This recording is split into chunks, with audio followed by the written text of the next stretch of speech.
Hello everyone, good morning. So today, andito kami sa Burro Cafe sa Antipolo Rizal.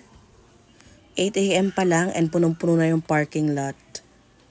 Bale, 6 kaming kakain this morning. Si Mama, si Ate Sha, pinsan ko, si Mami, ang ate kong si Au at si Kuya Lex. If ever may plans kayong mag-visit dito, much better kung mag-appointment kayo online sa website nila. I-search nyo lang sa Google yung Burro Cafe. Mabilis din pala maubos yung slots, so I recommend na mag-book kayo at least 2 days in advance para makakuha kayo ng mas okay na slot sa amin. Kasi nakuha namin talagang 8 a.m. 95 steps ata siya if I'm not mistaken pababa. So if may elderly kayong pinaplanong isama, I suggest na tanungin nyo muna sila kung comfortable silang maglakad ng ganun karaming steps.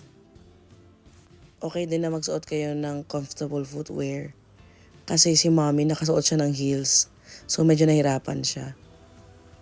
Ayan. Ang dami talagang greenery. Yan ang couple natin. Bababa na sila. Another thing na nakalimutan kong sabihin is that nasa loob ng subdivision nitong Burro Cafe at kailangan nyo magbayad ng 20 pesos sa guard bago kayo makapasok ng village. Sobrang unique naman ang concept ng cafe na to, so I think it's worth it. Ito yung itsura ng cafe sa loob. As you can see, ang aga-aga, ang dami ng tao. Sobrang cozy ng interior niya. Talagang close to nature vibes. Tuwan-tuwa si Mommy.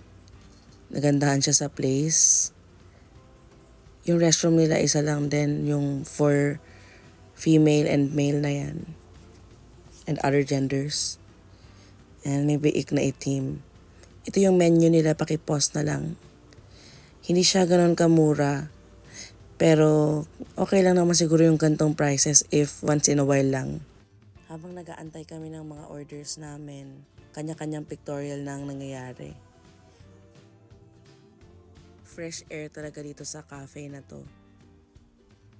Kakaiba yung concept niya. Dumating na yung kalamansi pie ko. Pictorial pa rin. Yan si Ate Sha. Ito yung view pala paglalabas ka.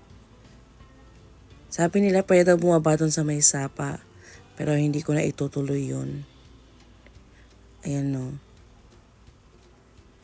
Yan yung exterior ng cafe. May pa-white curtains.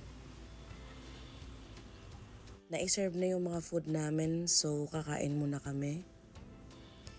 Bali, ang in-order pa namin ay salad for sharing, pizza for sharing, pati mga kape at mga juice. Tapos may mga rice meal din kami. Except for Mommy na ayaw daw niya mag-rice. So magsasalad lang daw siya. And pizza. Tapos na kaming kumain. Aakyat na kami uli. Bale, ito yung mga prices ng mga order namin. Bale, meron pang service charge na around 300. Yung total namin umabot ng 4,000 for 6 people. Hindi na rin siya masama. Ayan si Mama nag-i-interest na sa mga halaman. Si Mama kasi sobrang plantita niyan eh. Ito na ang paakyat. Yan yung couple natin uli. May bee house din sila pero by appointment. Ito pala yung schedule nung cafe. Pabalik na rin kami. Ayan, si Monty.